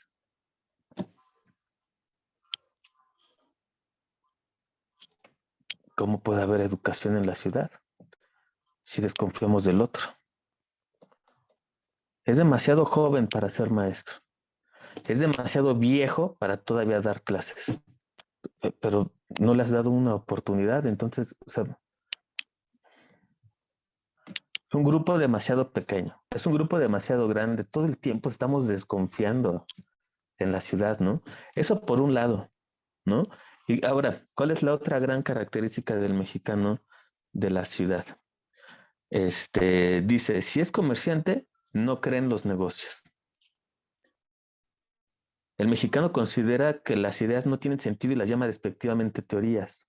Juzga inútil el conocimiento de los principios científicos. Un amigo de acá atrás de la cuadra, vende huevos, reparte huevos a diferentes tiendas y cremerías. Y entonces, no manches, me dicen, Rodo, ¿no? No manches, Rodo. ¿Para qué sigues estudiando? ¿Para qué sigues leyendo? Pues eso no va a servir. ¿Sí? Duda del conocimiento, duda del valor de las ideas, duda de la ciencia. Para mí que todo eso es pura mentira. La duda es desconfianza. Vamos a decir que la duda es una desconfianza epistemológica. Ajá, pero es una duda que no tiene ningún sustento, no descansa sobre otro principio real. Ajá. Pero entonces, dice Samuel Ramos, ¿por qué vive el mexicano? Estamos en el de la ciudad. Tal vez le respondería que no es necesario tener ideas y creencias para vivir, con tal de no pensar. El mexicano de la ciudad, la mayoría del mexicana de la ciudad, son unos perfectos y unas perfectas. Ustedes adjetiven como quieran. Sí. Yo voy a ser muy sincero, porque tengo derecho a hacerlo.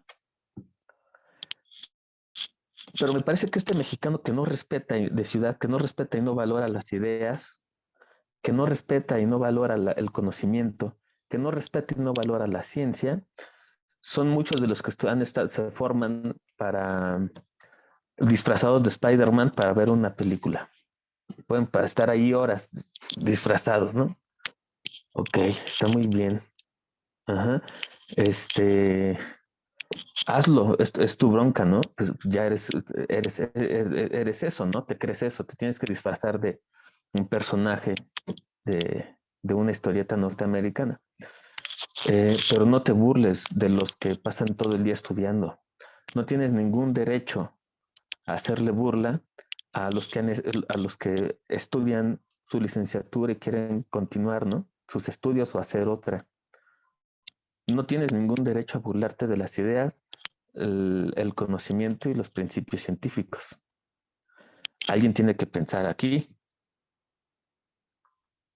Parece que el mexicano de la ciudad todo va bien mientras él no tenga que pensar. Ok, pero entonces respeta a quienes lo hacen. Hay que reconocer el valor de quienes se dedican al estudio. De otra manera no saldríamos como sociedad.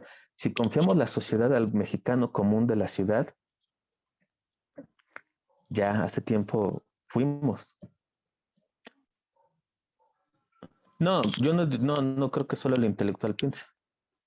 desde luego.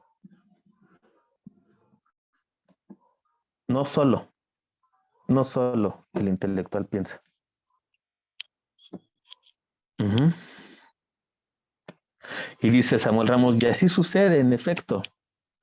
La vida mexicana, o sea, la vida mexicana en la ciudad, da la impresión, en conjunto, de una actividad irreflexiva, como estar por estar, sin plan alguno. Y aquí me detengo un momento. La vida en conjunto en la ciudad mexicana, también el tema de la ciudad es bellísimo. Ahí están los textos de Efraín Huerta, por ejemplo, mexicano, Carlos Monsiváis, las crónicas.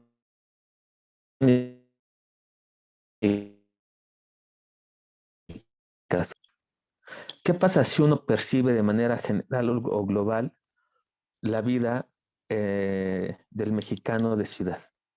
Dice que es una vida irreflexiva, una vida en la que no se piensa, una vida sin plan alguno. ¿Qué quiere decir sin plan alguno, compañeras, compañeros? Oye, güey, ¿qué hacemos el viernes? ¿Qué tienes que hacer el viernes? No, pues nada. ¿Vamos al cine? Pues vamos. ¿Pero qué vamos a ver? Ah, no hay pedo, no importa, allá vemos. Supongo que lo han escuchado. Viven sin plan alguno. No hay plan alguno de qué vas a hacer el viernes. No hay plan alguno. Nada, no hay plan alguno. Vamos a la plaza, vamos al cine, ¿y qué vamos a ver? Pues lo que haya, allá vemos. Viven sin plan alguno.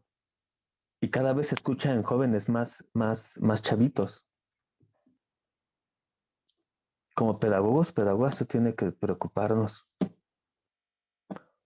¿Por qué no hay vidas planificadas? ¿Por qué el tiempo pasa por encima de nosotros? ¿Por qué tiene un carácter irreflexivo? Tiene desconfianza, tiene una vida irreflexiva, tiene una vida sin plan alguno. Y lo último que vamos a comentar, de este mexicano de ciudad, es que vive circunscrito, dice Samuel Ramos, al presente. O sea, vive circunscrito al presente como una forma de su individualismo exacerbado, es decir, llevado al límite. Pues es que tiene que ser al presente porque no tiene un plan. Cuando uno planifica, está pensando en el futuro. Si uno está circunscrito al presente, pues es porque no tienes un plan. No tienes un plan de vida, entonces todo es la inmediatez.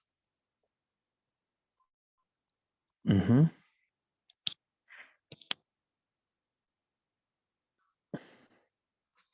Yo como sea, ya tengo mi chamba. Ya los otros a ver cómo le hacen. Yo ya la hice, ya tengo mi pantalla. En la pandemia, yo como sea, ya tengo 200 rollos de papel de baño en mi casa y los demás que van cómo le hacen. O sea, que de plano o sea, el mundo no solo eres tú. Individualismo exacerbado, desconfianza de todo el mundo, de quien sea. Vive sin plan alguno, está en la completa inmediatez. A mí me hace pensar mucho en ese pensamiento entusiasta de Freire. Sí, la educación es un acto amoroso, pero la educación en la ciudad, que es para la que nos enseñan pedagogía en la UNAM, es complicado porque nos enfrentamos frente a esta desconfianza, inseguridad, inferioridad, falta de planear la propia vida, ¿sí? Yo ya tengo mi casita, yo ya me hice mi terreno, yo ya tengo lo que sea. Los otros a que van como le hacen, ¿no? Mi mamá decía, no, pero no prestes tus colores, por ejemplo.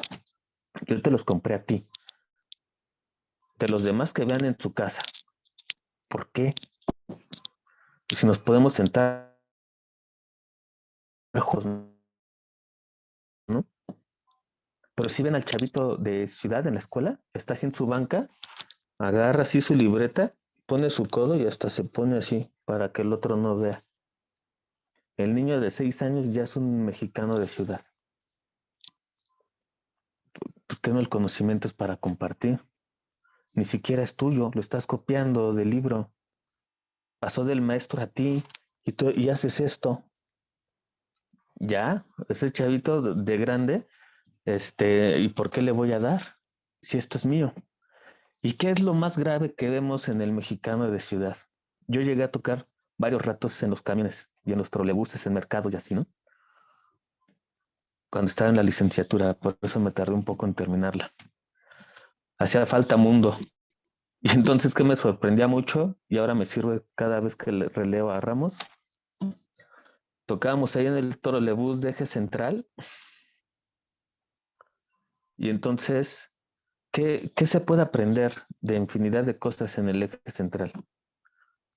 Gente que va comiendo unas tortotas de este tamaño, y no exagero, ahora son mejores entre más atascada esté. Eso está muy bien. Y entonces va así con la tortota y la gente puede comer al lado de alguien que duerme sobre cartón.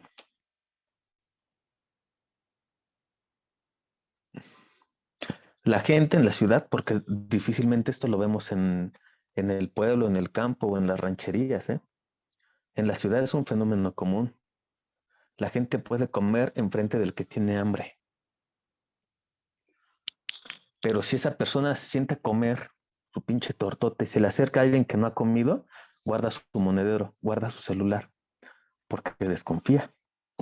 Se liga todo lo que está, estos elementos que conforman al mexicano de la ciudad. Primero tiene la desfachatez de comer frente al que tiene hambre. Se le acerca para pedirle un peso y guarda sus cosas. No, no, no, no, estoy comiendo. Lo sé porque eso nos decía, ¿no? Cuando gusta cooperar con la música, no, no, no, no, no, ahorita no. Cuando como no agarro dinero. Cuando infinidad de cosas, uno de verdad aprende mucho en la calle. Y entonces dices que es cierto, ¿no? Porque esa persona llega a su casa, se tapa con su cobija y él vive feliz. Porque llega y tiene comida en su refri, tiene su pantalla, tiene su trabajo. Es decir, es un ser individualizado, se cree superior. ¿Por qué se cree superior? Porque cree que lo merece. Juzga su propia vida y dice, sí, voltea a ver sus cosas, dice, sí, me lo merezco. ¿En serio? ¿En serio que es que te lo mereces? Pausa, porque ya nada más vamos a hablar sobre el mexicano burgués. Y acabamos. Opiniones, levanten sus manos. Ahora exclusivamente sobre el mexicano de ciudad. O sobre mi exposición, sobre lo que dije. Siéntanse en confianza. Ah, sí es cierto, Lorena. Sí, claro que sí. Si no nos cansamos de juzgar cómo viven los demás, ¿no? Precisamente porque nos creemos superiores. Nos pasa todo el tiempo. ¿No? ¿Qué opinan sobre el mexicano de la ciudad? Que es donde probablemente nos encontremos varios y varias de nosotros. Hagamos el ejercicio socrático, conocerse a uno mismo. ¿Sí? ¿Por qué educamos de esa manera? Podríamos decir, ¿y es educación propiamente? Pues no, que la educación es un acto de amor desde Platón. Desde Platón. Y uno en la escuela aprende a no compartir. ¿Cómo? Pues entonces parece que no está pasando educación. Ángel, ¿esa es participación o se quedó de la vez pasada? Se quedó. Ah, ok. ¿Quién? No, nada sobre el mexicano de la ciudad, sobre el individualismo del mexicano de la ciudad, sobre la falsa percepción que tiene de sí mismo, ¿Por qué la gente puede comer enfrente del que tiene hambre? Nada, nada, nada, de verdad. A ver, por favor. Sí, bueno, a mí esta lectura cuando la estaba leyendo, o sea, había partes en las que me detenía a pensar que tal vez era un poco reduccionista el pensamiento de, bueno, esta persona es así porque se siente inferior. Y yo digo, bueno, sí, pero también me ponía a analizar el por qué se sentía inferior y no sé, me pongo a ver experiencias, o sea, todo lo que voy a comentar va a ser como de algo experiencial. Y bueno, el otro día estaba viendo una publicación de Facebook de, hay un grupo que se llama Grupo donde fingimos ser white mexicans, ¿no? Y entonces en el grupo se estaban burlando de una publicación que decía que, bueno, de una anécdota de una persona que tenía a su hija que era como rubia porque se casó con un rubio y ella era morenita y entonces por eso ya no creían que fuera su hija y que creían que era su niñera, ¿no? Y entonces me puse a ver los comentarios de esa publicación y así muchas historias de personas que no se sentían pertenecientes a su familia de tez blanca porque pues eran morenitos, ¿no? O de piel más oscura. Y entonces, pues todos se sentían como mal con eso y así muchas historias de que se burlaban de eso, las personas. Y entonces, como que siento que tal vez esa actitud a la defensiva también se deba a el trato que la sociedad en sí les da, o sea, porque dices, yo me puedo sentir bien con mi tono de piel o lo que sea, pero si todos los demás me tratan mal por eso, pues, ¿qué no voy a desarrollar o qué actitud debo de tener contra eso? ¿Qué percepción puedo tener de mí mismo o de mí misma? Y también, bueno, por ejemplo, yo tengo una papelería y entonces me toca escuchar cada comentario de personas, por ejemplo, de una señora que iba a contratar a una persona para su negocio y me estaba diciendo que cómo le iba a contratar, que se veía así como pues toda aprieta, así lo dijo, que por eso no le iba a contratar, que uno ya no sabe con qué maleante se topa, ¿no? Y entonces yo me quedo pensando, bueno, esa persona que fue a pedir trabajo, ¿cómo puede considerarse a sí misma una persona valiosa si pues todo a su alrededor le indica lo contrario? Y bueno, entonces siento que en el texto tal vez se debió de tocar un poco más ese tema de por qué las personas, o sea, sí está ese sentimiento de inferioridad, pero el por qué ese sentimiento de inferioridad se desarrolla. O sea, siento que no es culpa de la persona, o no sé si lo entendí tal vez mal o me faltó analizar esa parte, pero siento que no se debe de toda la carga de la inferioridad no debe de ser culpa de la persona.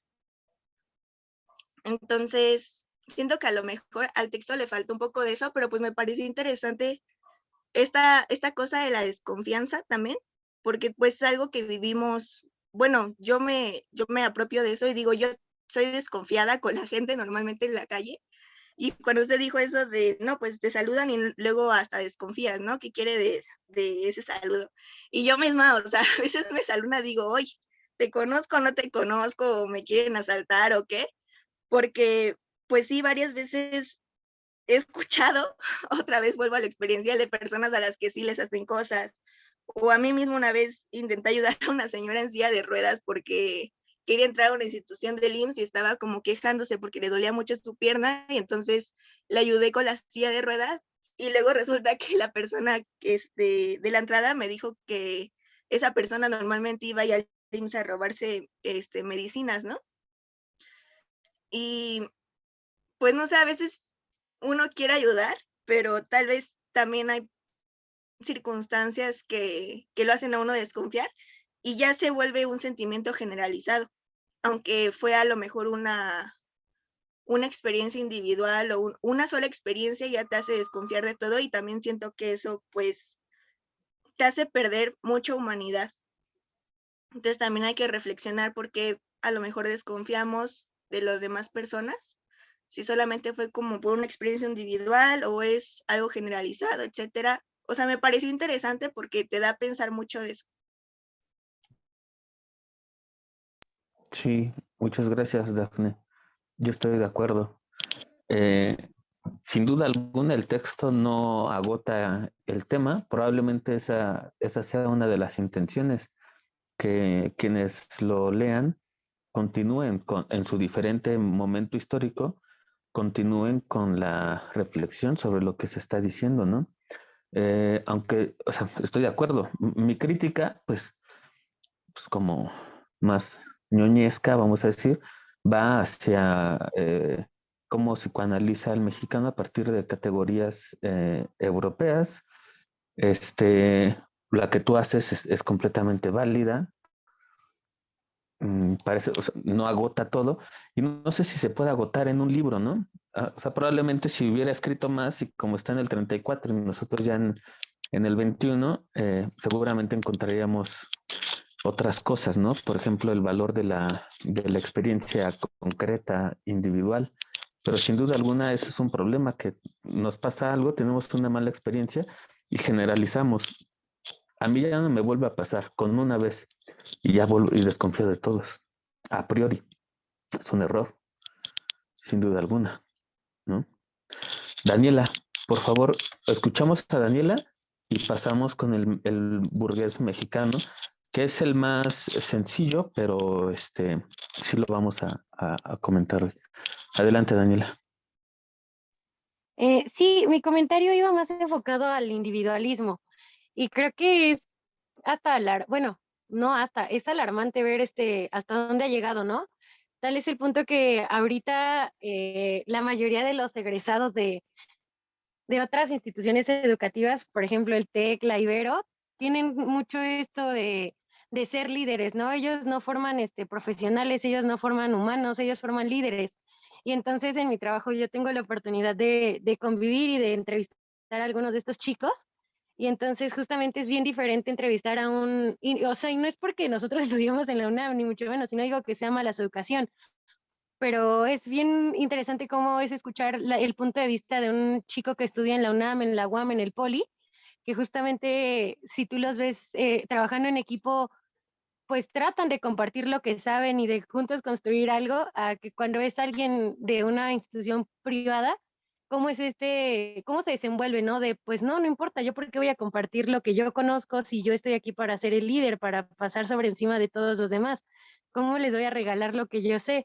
Entonces creo que sí es mucho poner el ojo en esto, que no creo que yo también estoy ahí, que no es educación, creo que son ideologías que se han impuesto en la educación y va de la mano de cómo se ha economizado y cómo hemos seguido este modelo neoliberal de ver la educación como formar personas de utilidad.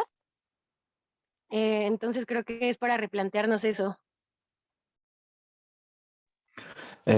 Pues tu comentario, muchas gracias, se liga bastante bien con el último tipo de mexicano del que habla Samuel Ramos. Les digo, y Dafne, tal vez podría interesarte, después de este libro se abrió de lo que inició Samuel Ramos, y eso también es otra de las virtudes de este texto, ¿no? Que inicia una serie de estudios sobre el etos del mexicano. A ver si, Lore, encontramos por ahí este texto. El autor es Emilio Uranga. Emilio Uranga. Bueno, después lo platicamos. Y yo creo que son esos tres textitos, si les interesa, ya tienen bibliografía, lo que les decíamos. Si alguien quiere hacer su trabajo sobre el etos del mexicano desde Samuel Ramos, podrían confrontarlo con El laberinto de la soledad de Octavio Paz, o los textos de Emilio Uranga sobre el psicoanálisis también del mexicano. ¿Quién es el burgués mexicano? Va muy ligado a la clase social de los estudiantes que pueden estudiar en esas escuelas, ¿no? Como el TEC, la Ibero, la Náhuac. En la Náhuac, hasta donde yo me quedé, la mensualidad es de 64,000 pesos el mes. 64,000 pesos el mes. Hay familias que tienen a sus 4 hijos estudiando. Ya hay que pagar la mensualidad de los juniors. Ajá, y entonces el papá saca su carterota y paga, que son 35,000, 25,000 pesos. 225, 250,000 pesos. O sea que el semestre pagan, o sea, el semestre le sale más de 1,000,000, ¿no?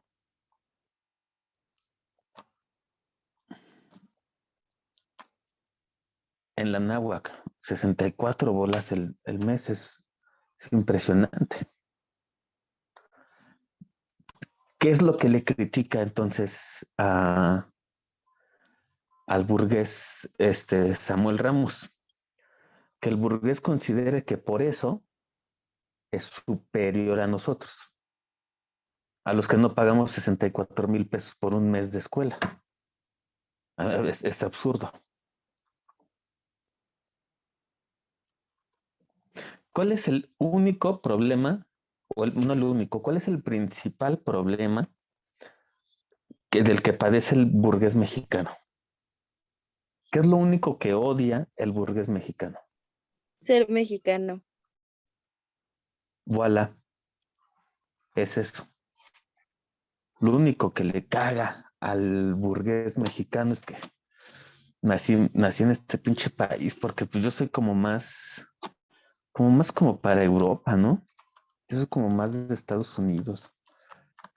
Son de estos que mencionaban hace rato los white chickens. Que ya no dan gracia, ¿no? O sea, es lamentable. O sea, si uno está bromeando, bueno, pues ya te ríes, ¿no? Porque, o sea, la falsa percepción que tienen de ellos mismos es obvia, pues, a tal grado que se vuelve risible. O sea, es risible que no vean lo que es súper evidente, lo que está bien claro ahí, ¿no? Es como si no veas la pared amarillo fosforescente que está enfrente de ti. Ajá, o sea, es tan falsa su propia percepción que se vuelven risibles, pero si uno se pone serio, vamos a pagar serio las consecuencias de la burguesía en el país, sobre todo porque la clase política dirigente es burguesa en el país. Ujú. El hombre más rico del mundo por varios años ha sido un mexicano, Carlos Slim.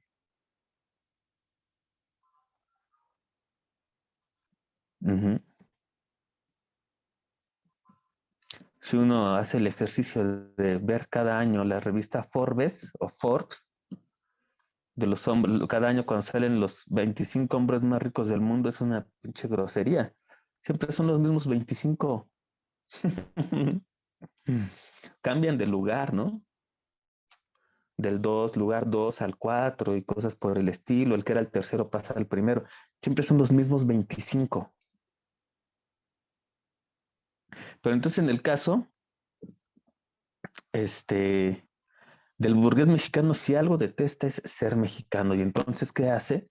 Pues huye del país, porque ya con eso abandona el ser. En México, si ven que eso pasa, cuando uno es un burgués mexicano y se va los fines de semana a Estados Unidos o a las grandes ciudades en Europa, deja su ser mexicano aquí, no se puede dejar. La ontología no es algo que dejemos en un lugar cuando me desplazo de un lado a otro. Eso es lo que les choca, que su ser mexicano les sale allá. Son ridículos, de verdad. Los ven en los asientos, en las gradas, hasta adelante, en los mundiales de fútbol. Sí, un pinche burgués mexicano que odia ser mexicano, pero va con su playera de México. Porque el ser no se abandona. Están por Europa cantando México lindo y querido. Pueden hacer lo que quieran en las calles de Europa, Pero si escuchan una canción mexicana, ay, es que mi México y que no sé, sí, pero lejos, ¿eh? México sí, pero lejos. Porque lo único que odia es ser mexicano. Y todo lo que tenga que ver con la mexicanidad lo va a rechazar. Sí, es eso.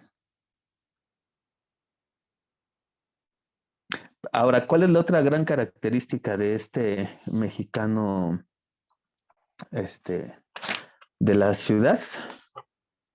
Que a juicio de Samuel Ramos le pasa lo opuesto que al pelado. Déjenme encontrar.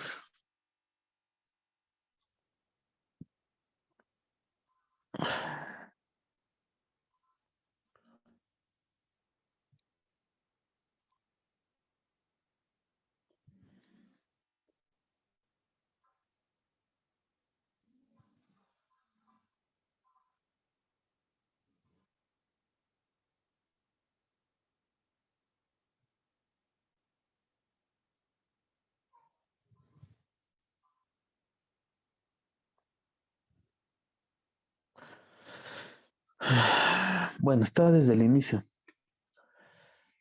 El burgués pertenece al grupo más inteligente y cultivado de los mexicanos. Habría que ver, porque hay un montón de gente que tiene un montón de dinero, pero es sumamente estúpida.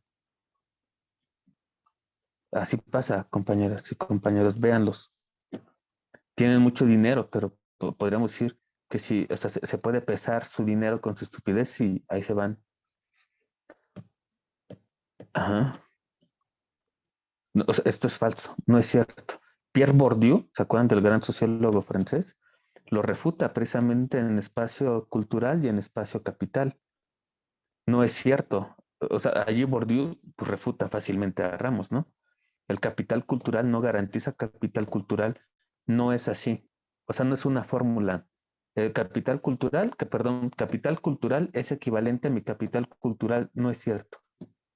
Puedes tener un montón de ceros en tu chequera y ser un perfecto estúpido. Por supuesto. Por supuesto. Ahí están los youtubers. Ahí están los influencers. Y les juro que se va a pagar caro en el país la cantidad de personas que hacen eso y la cantidad de personas que los ven. O sea, hay personas con, o sea, 18 millones de vistas y ves el video y dices, Dios mío, ¿es en serio? O sea, neta, esto es lo que se ve ahora.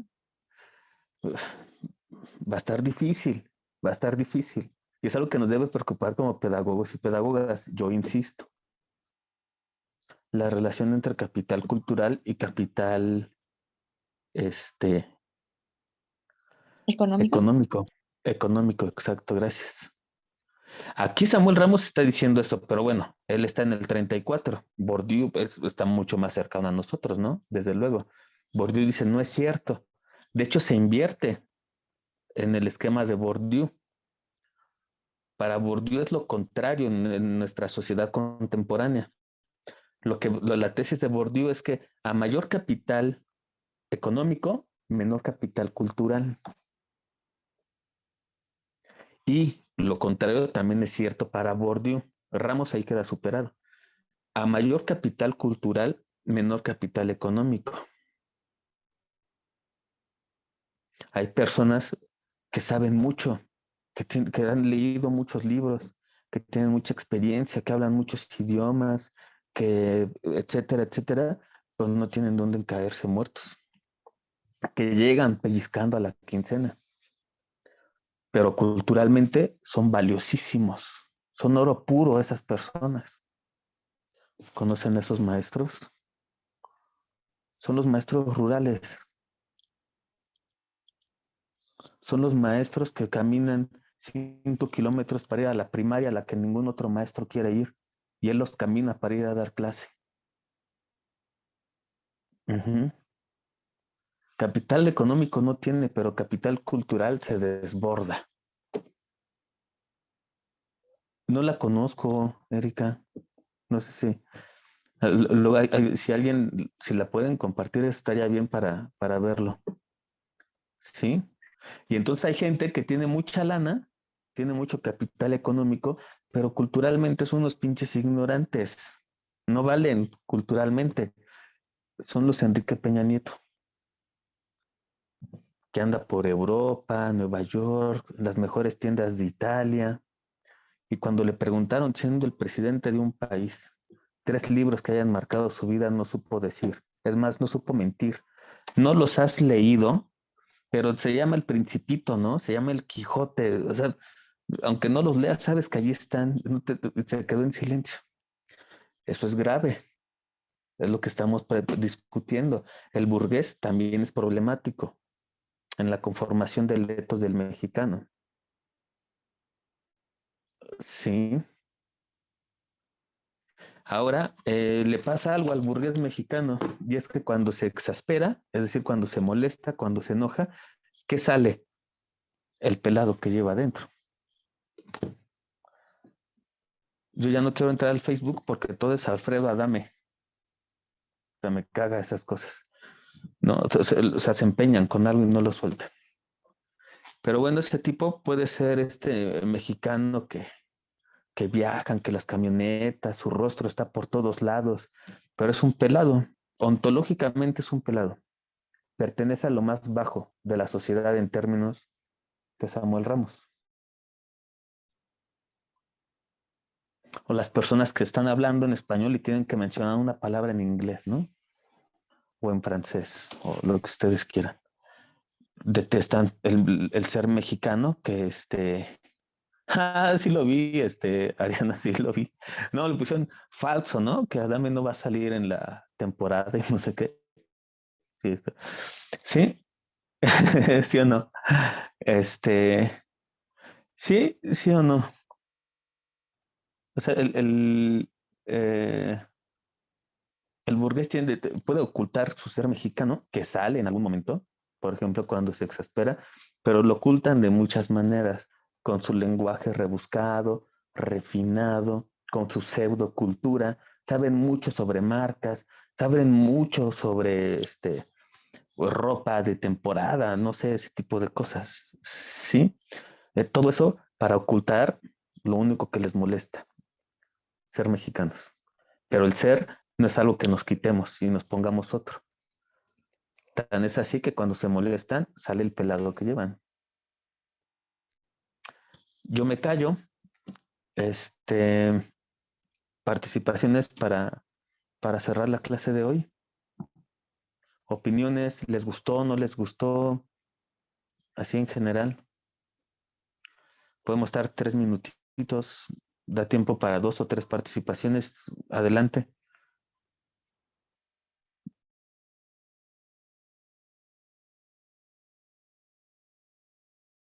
Andrea Contreras, adelante. Gracias, profe.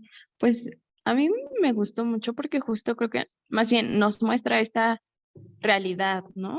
Que a veces no queremos ver o no somos conscientes de que ahí está y nos permite replantear, repensar, reconfigurar todo nuestro, pues, pensamiento, nuestras formas de vida, porque como bien lo dijo durante toda la exposición, ¿no? También me vi identificada, ¿no? Y es como es lo que vivimos todos los días, ¿no? En la calle, en la escuela, en la familia, y yo creo que es una forma de poder replantearnos, repensar y reconfigurar nuestros espacios, ¿no? Y ver cómo desde la pedagogía podemos cambiarlos y transformarlos, ¿no? Yo creo que sí nos deja mucho que pensar y pues replantear. Y ya. Gracias, profe. Gracias a ti, Andrea. Qué bueno que te animaste a participar. ¿Hay alguien más que se quiera animar, como Andrea? Replantear, resignificar, qué se hace desde la pedagogía. Son excelentes observaciones. Jacqueline, te escuchamos. Sí, hola. ¿Sí me escucho, verdad? Sí, ya. Ay, ¿qué iba a decir? Se me fue.